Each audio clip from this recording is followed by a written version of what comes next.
Welcome to the rarely seen Mercedes implosion. Welcome back to Motorsport 101.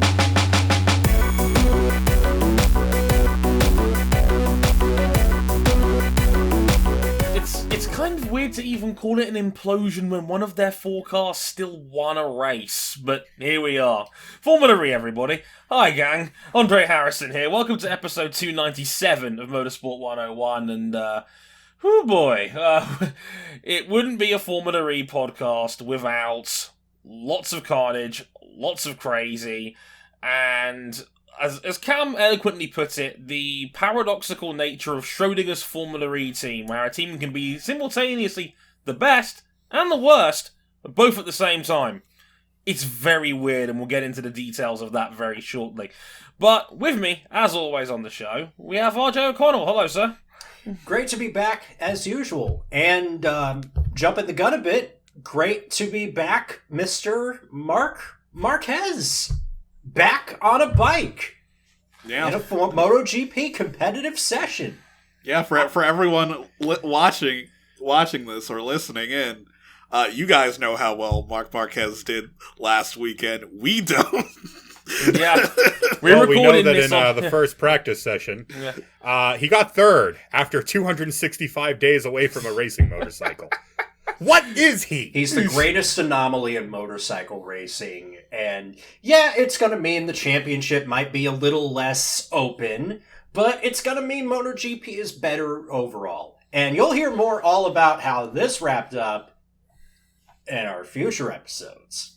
Yep. Indeed. We're recording this on Friday, April 16th, so we've just got through the first day of practice here, so we're all just a little bit mystified about that, and it's worth talking a little bit about it in the intro, because it's not really going to fit anywhere else. But, I mean, one tweet summed it up better than I ever could, and it was a tweet from former 5-time MotoGP / creative Twitter troll Jorge Lorenzo. Now, Jorge Lorenzo at one point broke his collarbone, had surgery on it, had a plate fit in, flew back to a racetrack at Assen, and finished in the top 5 all in the same weekend.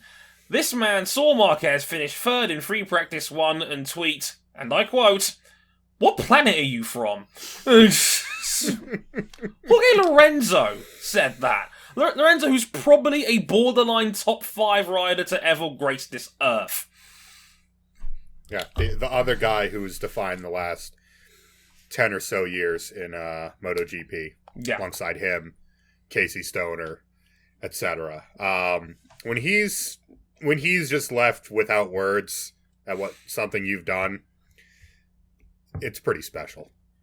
It's like everyone was delighted to have him back and then terrified once they saw him on an actual timing sheet. It's like, wait, he's not ridden a bike in 9 months and he's this close to us?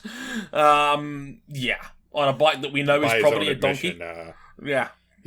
Ridiculous. By his own admission, he is nowhere near 100% and goes 7/10 clear of the next closest Honda guy. What the fuck? It just doesn't make any sense.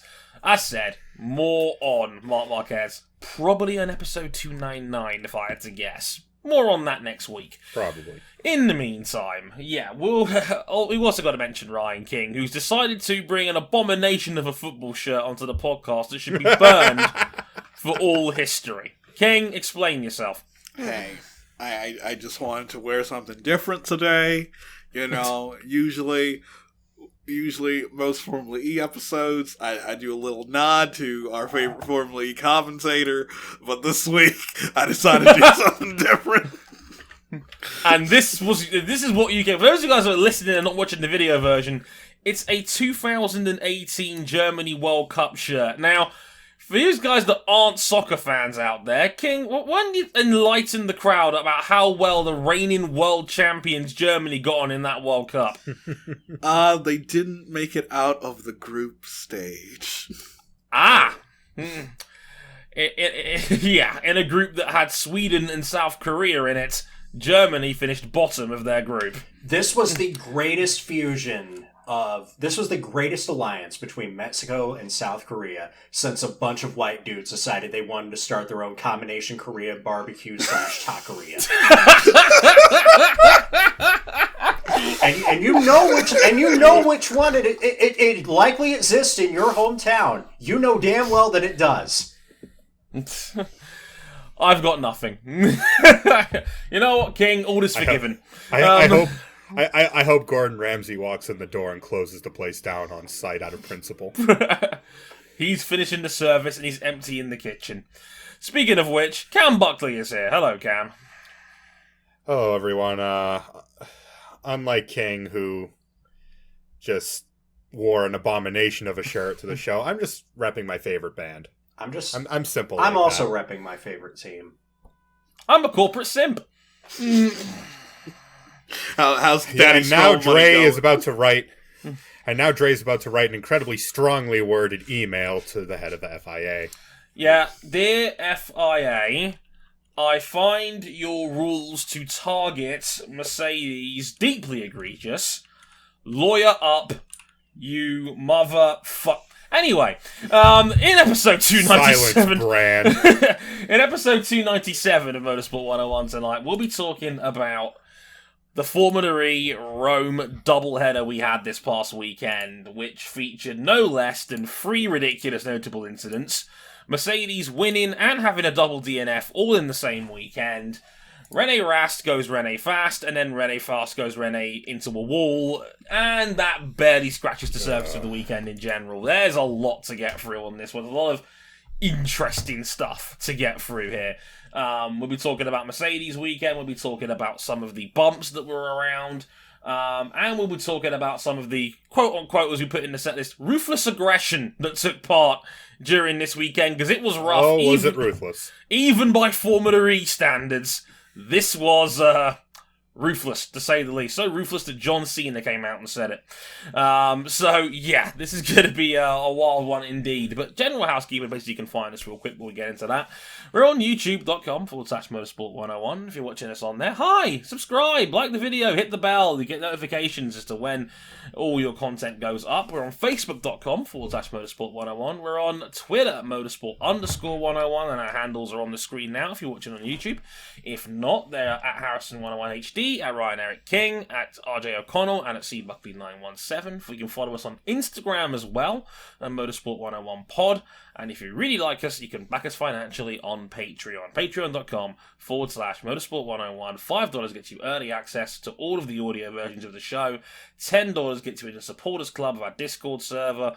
And you can listen and watch these episodes live as they're being recorded. All those details and much more on our website, motorsport101.com. Yes, I know it's kind of via Discord. Dre, you did the old, you did the old housekeeping, not the new housekeeping. With the When you back us at the $10 level, you can watch us on an unlisted YouTube video that goes up before we put all the bells and whistles on it to make it look like all of our normal podcasts. Don't worry, I got you, fam. Would you rather I have the old? Would you rather have that instead? Really? Silence, Buckley. Back in the corner. Right. After this quick musical interlude, we'll be back to talk about Formula E. But after all, when in Rome. Wait, are we all in corners? I mean, there's 4 of us. We occupy a corner of the screen.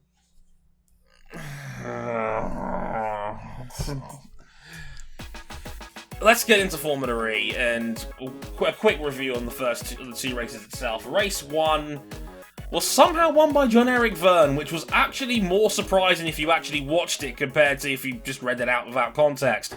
It was a bit of a shithousery finish. Lucas de Grassi was looking pretty comfortable up front and was looking good to win. His drivetrain dies with about 4 minutes to go, and it led to utter carnage behind him as both Mercedes car had to take evasive action. Stoffel spun out and hit the wall. Nick de Vries also climbed into the back wall. Both Mercs failed to finish. It was a hot mess. The race ended on the safety car.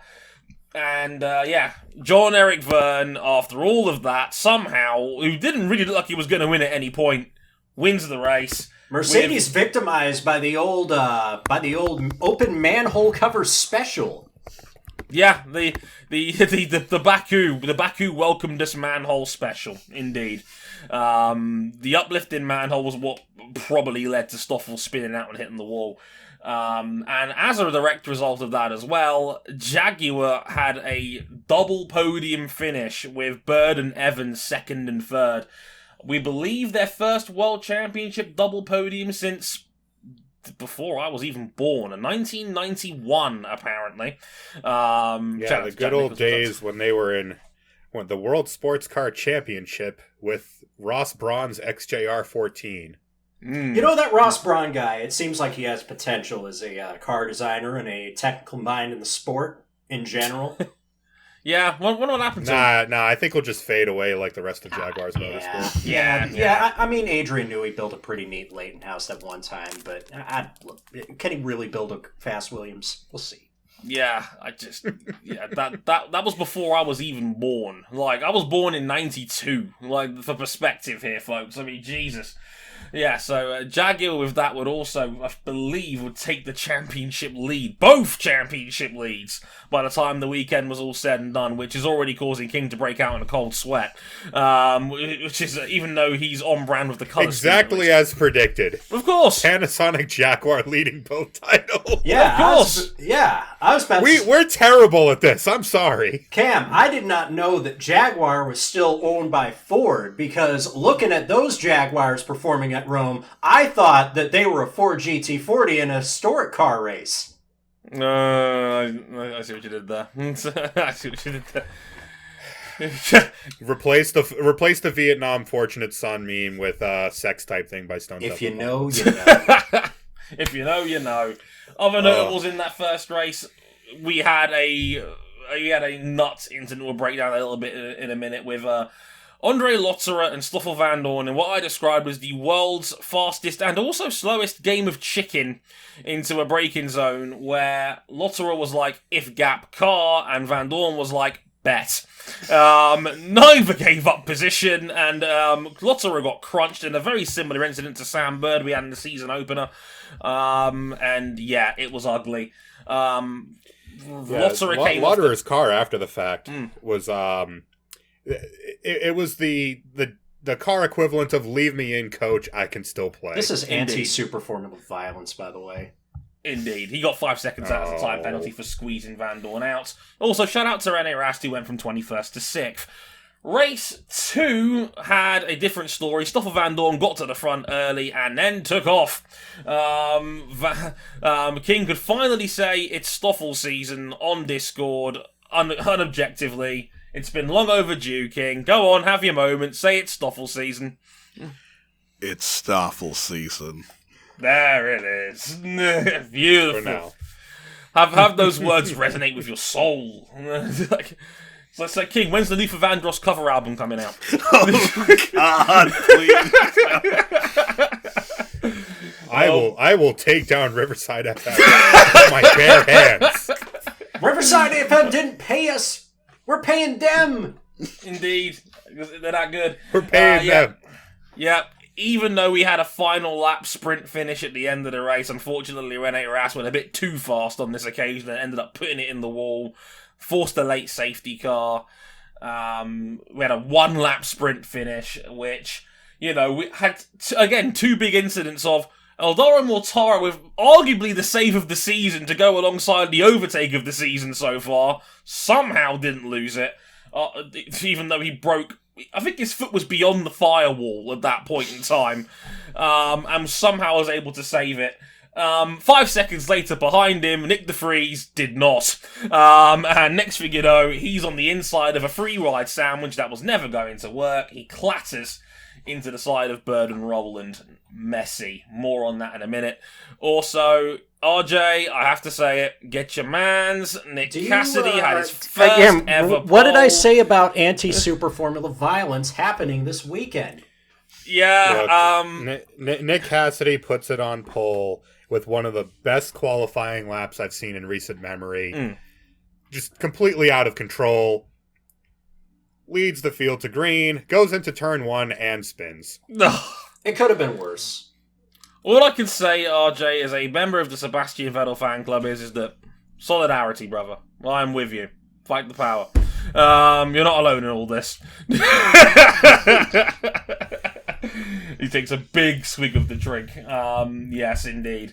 We also How much had absinthe is in there? I also love that he also had Buemi on the Grassi violence as well. We'll get to that very shortly. Yes, again. A chop block scene around the world.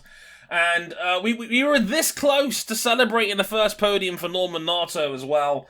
But unfortunately, he got hit with the old power overuse penalty, which is now a straight disqualification. He went over the line at 0.0. Dang it.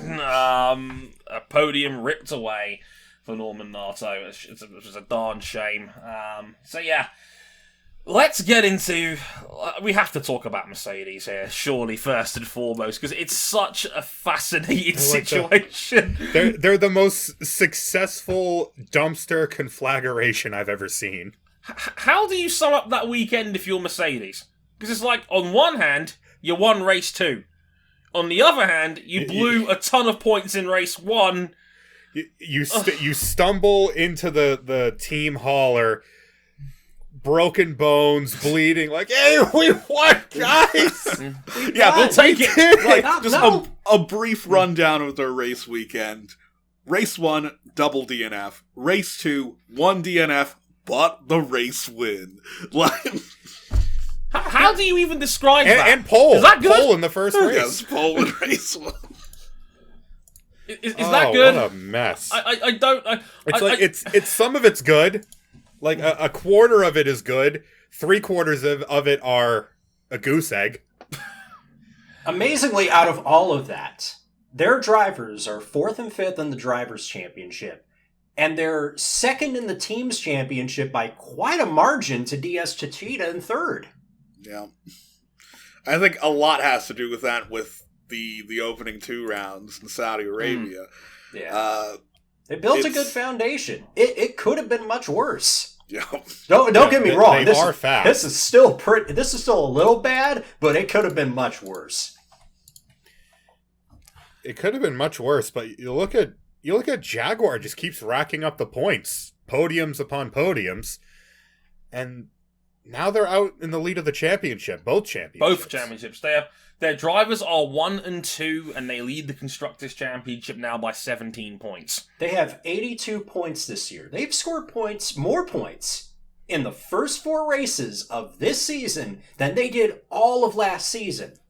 Granted, I think part of that helps that they have 2 drivers that are proven commodities that are capable of scoring points. Sure. We love you, James Collado, but for some reason that just didn't work out. It happens.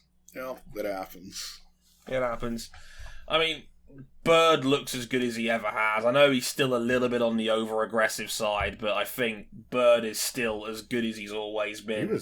Evans is just all-round solid. He's more the victim of over-aggression rather than the creator of it. Yeah. This weekend. He got injured by that De Vries crash. He had a swollen hand. Aye. I think he got caught by the steering wheel as he made an impact with the wall. Ow. The old brisk bump. Never nice. I mean, I just can't get over this. How do you have 3 DNFs out of 4 cars and it still wasn't a terrible weekend? It's so strange if you're Mercedes. You've got to look at race 1. Also, maybe the first weekend of the series when Nick De Vries pretty much grand slammed the entire first race weekend. Or I say weekend in inverted commas. And then Stoffel goes out and, obviously barring the final lap sprint, Stoffel dominates race 2. Mercs are probably the best team on paper right now for raw pace. Yeah. It certainly looks that way. Speed-wise. Yeah. I think Vandoorne's win in round 4, the second race of this weekend, really reinforced that. That if they just keep it on the road, stay out of trouble, they should be the odds-on favorites to win the championship this year as we go further down this season. But the problem for them doing that is that this is not Formula 1. You don't just qualify if you have the fastest car 1-2 and run away with it. Yeah, there's that old chestnut. Due to championship position, sometimes you're going to get the raw deal in qualifying, The and Group 1. you're going to be in the middle of the pack. And De Vries and Vandoorne have been a mixed bag, to say the least, when fighting other drivers. I worry about Nick in the mid pack. I think he's a bit rough around the edges still, and that's not ideal. Like you said, as King attests with his Germany shirt, sometimes you can be put in the group of death, and sometimes there are casualties in the group of death, and I'm sure King can relate to this. Yeah. Though mentioning the group of death, I think we should mention one of the other German teams, Audi, and God! We talk about Mercedes having maybe the fastest car. Audi also have a claim to hey, maybe their car also might be one of the fastest cars in the field. Yeah, all three of the German manufacturers have been very fast, but also completely incapable of having a clean run. I like how we just forgot that there are 4 German manufacturers, and I think I know which one we're overlooking. We're overlooking them because they're last. Which one could that possibly be? The one with the fan favorite, yeah. My steering rack is so tight. They only have. They have one fan, and it's a small Scottish woman, and she's only a fan of the Andretti portion of the team. I have no idea who you're talking about here. But yes, None. Audi. Look, and Lucas de Grassi. Audi are. How do you throw away on pace? They're good, but they are a mess on track. Yeah. Lucas de Grassi probably should have won race 1. Powertrain failure. Yeah. Triggered the mess behind him. Well, they look great in race 1. Precisely, it was a drive shaft failure. So it wasn't it wasn't any of the electrical components. It was a mechanical failure. Powertrain in the whole powertrain. Yeah. It wasn't Audi specific, but I mean, Rene Rast went from 21st to 6th. Yeah. Yep. Yeah, that was. And then in race 2, Degrassi picks a fight, ends up dead.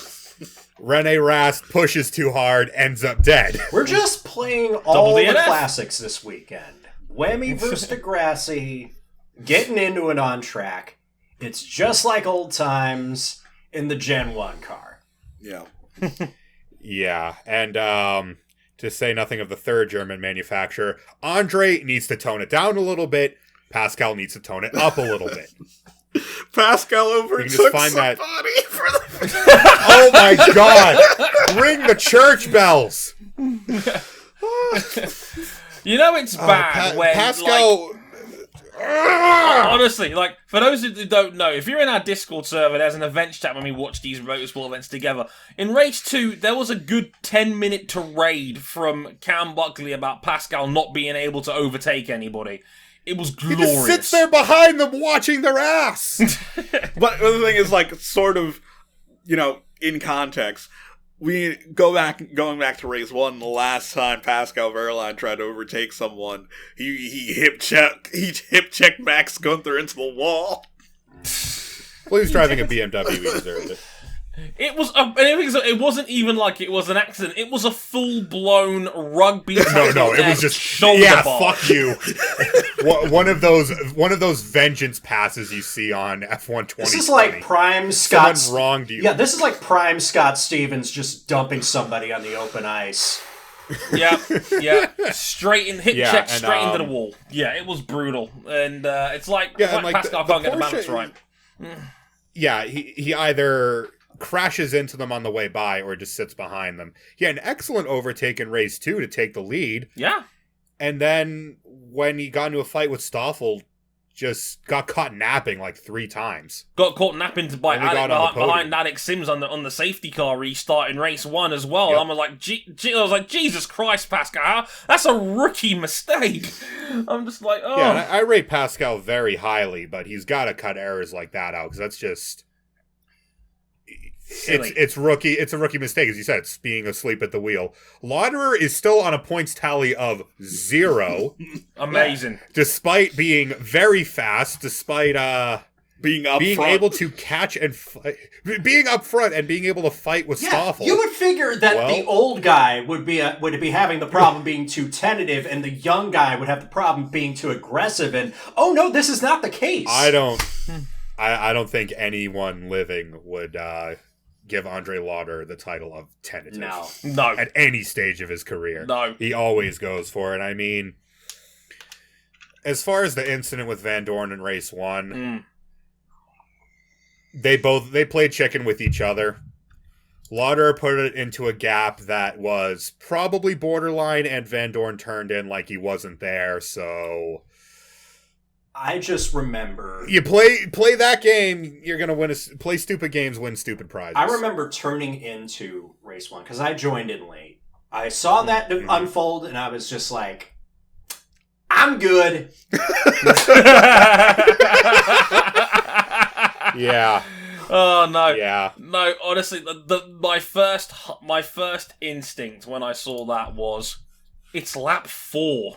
Like, why? Yeah, you're attacking like it's the last lap, and you're defending like it's the last lap. It's like the old MotoGP tradition of the code, where it's like you save the block pass till the last 2 laps, not the 3rd lap of the Grand Prix, where next thing you know you've got Lotterer going full send, front tires steaming into an apex. It was always going to be low percentage because he came from a long way back. Alpha Max Nova made a meme about this.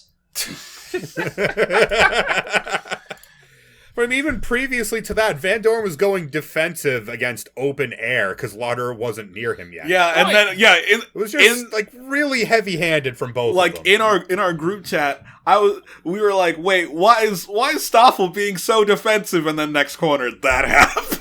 Yep. Because he got an awful. He took a shallow line in and got an awful run off the corner and opened himself up to a dive bomb for the ages. Yeah, just both of it. Unnecessary. All of it. Stoffel just was living in the mindset of the MotoGP team putting out the sign saying, "Oh, Lotterer's only 0 back." Good reference, King. Good reference. I like that. Excellent reference.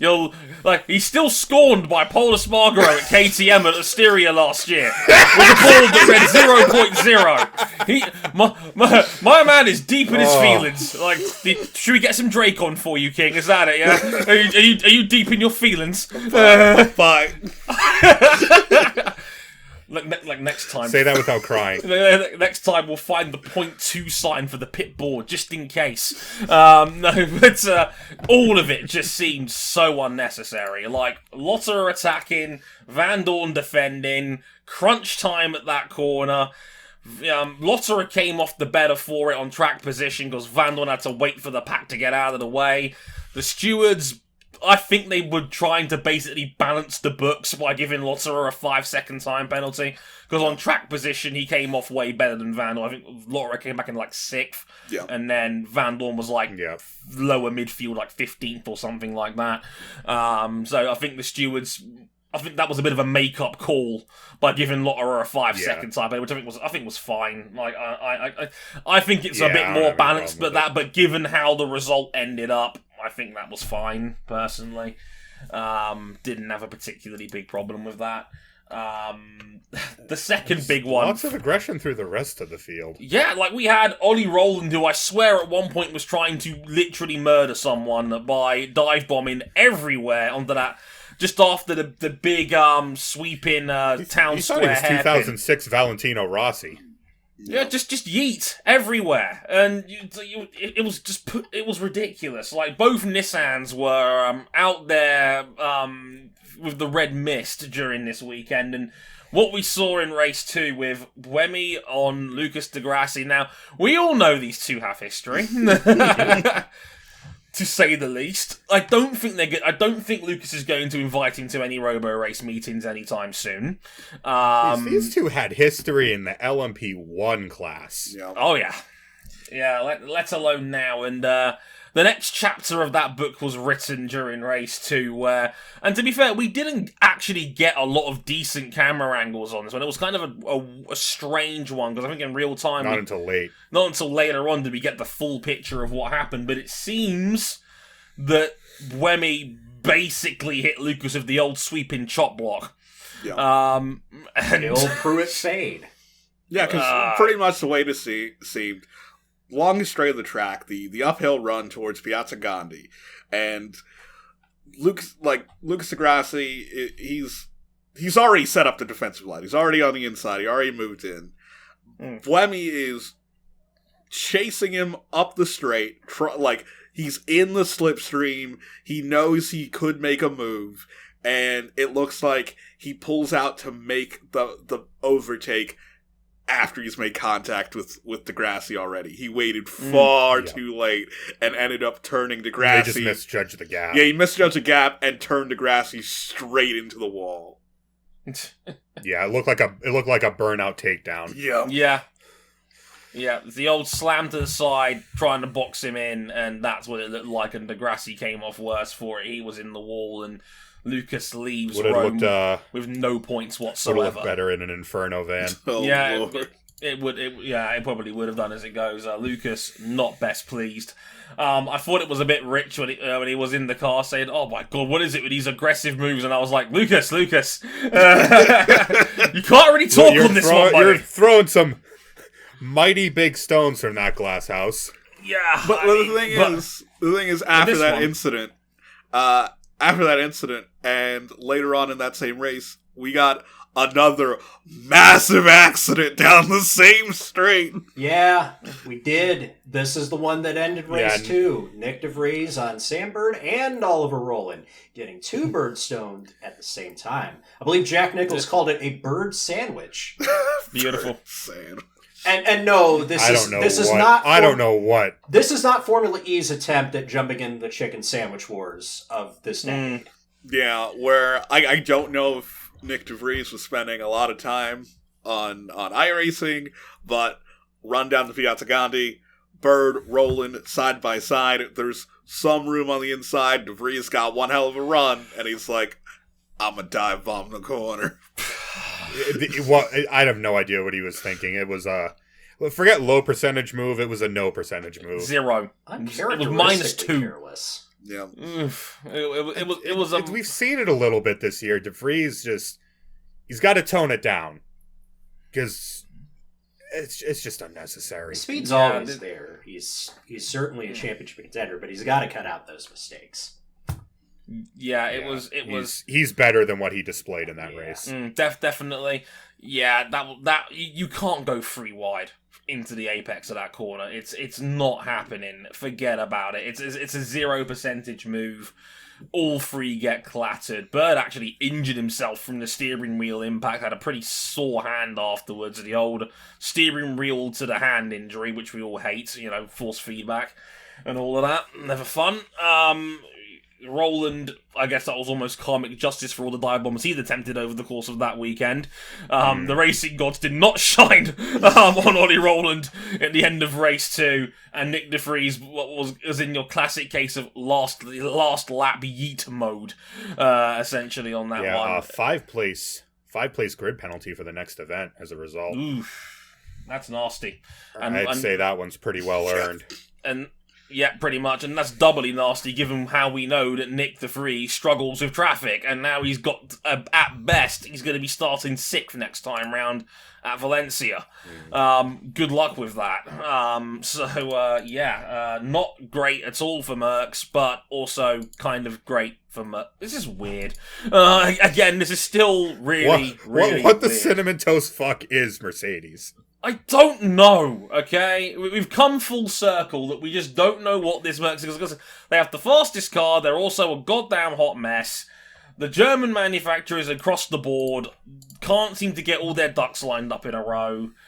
And Jaguar leads the championships. Both championships. Yeah. The first time Jaguar has led a championship since 1991 on the world stage. Though, I do think it is important to mention that, even with all these incidents bringing out the safety car, we had safety car starts. We had a lot of running behind the safety car this weekend. Yeah. Yeah, we had weather at the start of both races, and both races got underway under safety car. Yeah. Yeah. And let's just say where they put the starting grid and how turn 1 is laid out, just as we, just talked about. In the dry, turn 1 at a race start would have been dubious. In the wet, impossible. No luck. No chance. No chance. Full speed into a 90-degree corner. Yeah, that's no. You can't.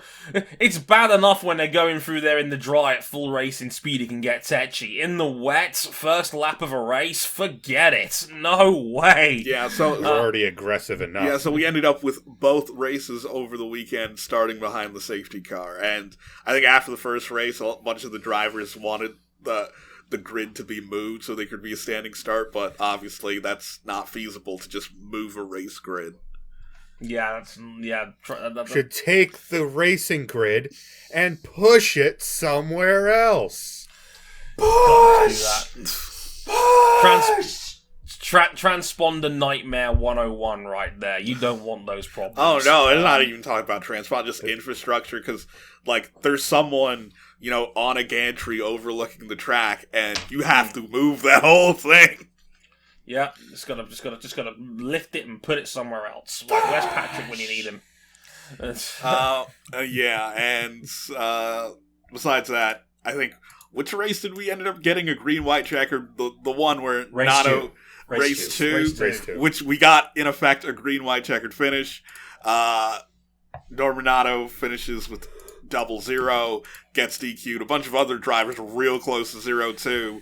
And I think it was Susie Wolf, obviously, because Nato is one of her drivers. And she was, one of the biggest issues that she brought up is because the restart was so late in the race, and they do energy deductions after the safety car periods, that by the teams were caught out by how much the power was reduced by and how little time they had to reach. We didn't find out how much energy they had reduced until a quarter of the way through the final lap. Yeah. Because we thought they were in great shape. Suddenly it reduces and he's below 1%. And there's still most of a lap to go. Yeah. And pretty much the point she brought up is the teams were informed far too late about how large the reduction would be. So teams who thought they were fine on energy weren't and had to drastically reduce speed. Some teams, obviously, you want to slow down to conserve energy, but you don't want to lose positions on track. Especially in the final lap of a race. And as a result, Nato was able to keep third ahead of Verline and then lost third ahead of Verline. Yeah. That and the fact that... Was he the only one disqualified? Yes, Nato was the only one disqualified, because I think he was the only person who, go back, look at the telemetry, because the TV graphics can be slightly off a bit. Because, again, we only get the first place after the decimal point. Telemetry goes a lot farther than that. So they could see who really was through all of their energy allotment. 0-0-0. Yeah. Yeah. So we're now going to describe it as a 00 and then an absolute 0 for the telemetry we can't see on the timing tower. The Kelvin stat, we'll call it on this one. But yeah, like I said, Nato, very unfortunate. I mean, King, do you know how they do they work this out before? I know the stewards just pick a number. Is there some set policy on this, or did it just wing it a little bit on this? I don't know what the process is. So I forget how the equation is, but it is kilowatt hour per minute behind the safety car, but right. I don't know what the exact number is, and of course you could fudge the numbers a bit like how referees do in stoppage time in football, where it's you could say you could round it up, round it down, so there is a bit of leeway. So it is hard, but it is it is a semi-hard number. That threw them off a little bit. Yeah. I think something that threw them off a little bit as well is coming to the restart on the final lap, Stoffel Vandoorne made sure it was the final lap because he slowed the field down so much that the timer ran out and he got the white flag. I think that may have caused the system to take another theoretical lap away. No, because it's time based. So it's time. They would have been in major trouble, like most of the grid, if there was a 2-lap finale. Everyone's disqualified from energy overuse. Could you imagine? Could you imagine if it was a 2-lap finish? Oh boy! Because the thing is, like, most of the teams, like, obviously, that was the predictable part. They knew how slow Vandoorne was going and that he wasn't going to make the line. So up until that point, they're like, okay, we know we have this much distance left, we have this much energy, might as well just push. And then suddenly the reduction comes in. Oh, snap. No. No, abort mission. Yeah, that was bonkers. It's got to feel. If I feel a bit bad for Norman on that one, I mean, it does look like Venturi genuinely had the rug pulled out from underneath them a little bit. When you're only finding out basically 30 seconds into the final lap of the race, oh snap! You've actually basically got no energy left. It's a raw hand, but unfortunately, it's the same for everybody. And they just weren't good on their batteries compared to everybody else, and that is a real unfortunate one. But, darn shame. Formula E will be back, I believe, in Valencia next time round. Yes, Valencia, and is rather soon. If we're watching this on release, it should be literally this weekend. Sweet! Yeah. April 24th and 25th. An actual purpose-built racetrack. It's gonna be interesting to see how they lay it out. Indeed. We also got full confirmation today as well that we're actually racing on pretty much the full Monaco Grand Prix layout this year. With the old Saint-Devat. Yeah, not the old Saint-Devat, but the old Saint-Devat. Yep. Oh, yeah. We don't have to worry about pit exits here. Just, you want to use the whole turn, you can use the whole turn. The whole turn. All the real estate. Someone call Mahavir Raghunathan. No. I will cut your cord. No. We are not doing that. But yes, Monaco, we're going to be getting the full Grand Prix layout of Monaco as well. And everybody put your fucking stopwatches down. Do not compare them to Formula 1 times, for God's sake. You fucking anoraks. Enjoy some motorsport, for God's sake. I want to get that one out there now, because inevitably people will start doing this as a reason to have more F1 superiority complexes. I'm nipping that shit in the bud from now, okay? I'm not stand for this. That's the way to be. Anyway, quick look at the championships before we get out of Dodge. Drivers-wise, the Bird is still the word. He leads the Drivers' Championship with 43 points. As mentioned, it is Jaguar 1 and 2. I still can't quite believe I'm saying that. Mitch Evans is second on 39 points. Robin Friends quietly going about his business in third with 34. He's 1 point ahead of the two Mercedes, who we still don't quite know how they're here either. Stoffel Vandoorne on 33, Nick de Vries on 32, as is Pascal Wehrlein on 32. Once again, he's on the tiebreaker with Nick de Vries, but once again, he can't overtake anybody, so of course he's behind Nick. But Wehrlein's the only guy. Please, just start overtaking people, Pascal. Please! You know what? He's got points in all 4 races so far. Yeah, very few people can say that. Nobody else can say that. Yeah, it's like, we have 4 races, we are 4 races down in a championship that has 25 points for a win and 4 for a pole position, and the championship leader has 43 out of a possible, 112, I think? I mean, Jesus! Math! Survival of the surviving. Right, like, that should be some perspective for you right now. You've had 4 Grand Prix, and it's the same point system as Formula 1 in its basic form, and Sam Bird has the championship lead with 43 points. That just sums it up right there. In the Constructors' Championship, Jaguar, again, we can't believe we're saying this, lead the way with 82 points. It's almost as strange as Mercedes in second with 65. It's almost even stranger as DSGT to the reigning champs are on 46, and are already 36 points off the lead.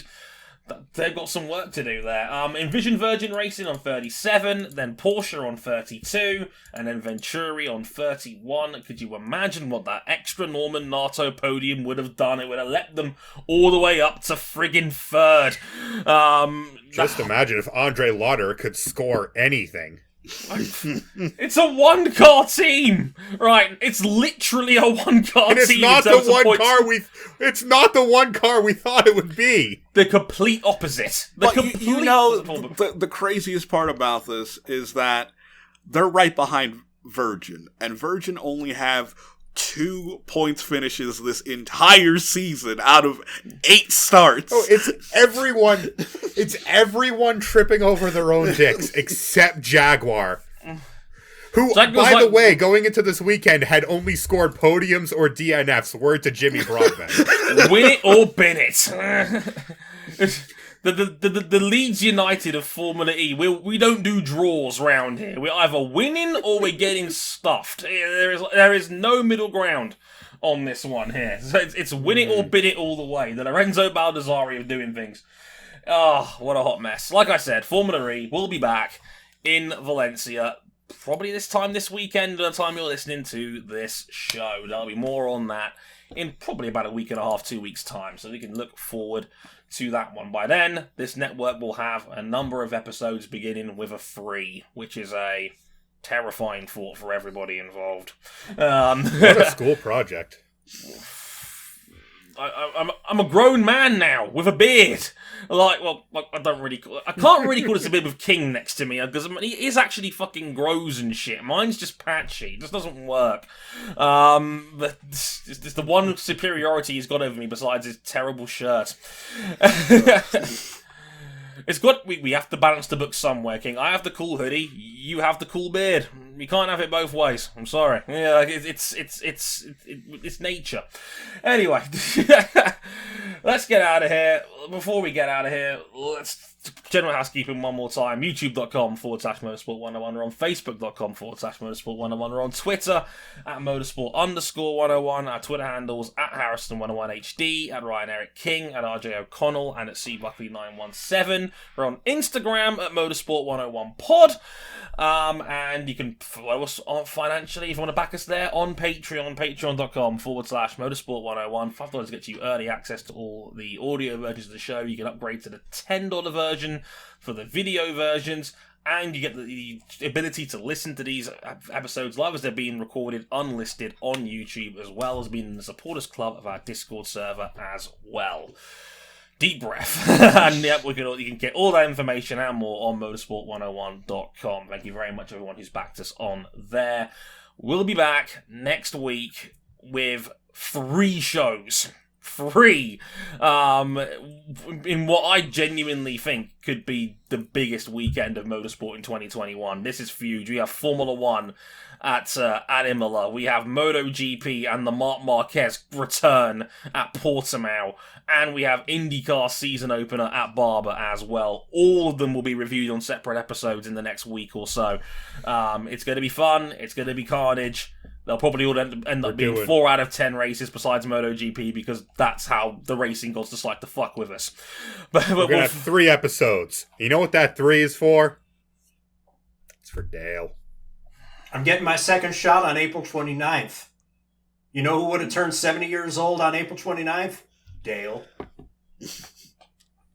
Kind of ironic Vaccinating for Dale. Kind of ironic considering I'm getting vaccinated with Mark Martin's former sponsor. No, I am not getting injected with Viagra. Stop asking. Of course, RJ would drop that comment on or recording on what we call National Horny Day. No, you didn't have to mention it. You didn't have to mention it. It was too big an open goal not to mention. And on that note, we're getting the hell up out of here before Cam starts showing us little Buckley. Until then, I've been Andre Harrison. They've been Ryan Eric King. Little Buckley's still bigger than Big Harrison. Good night, everybody. Good night, everybody. Later, y'all.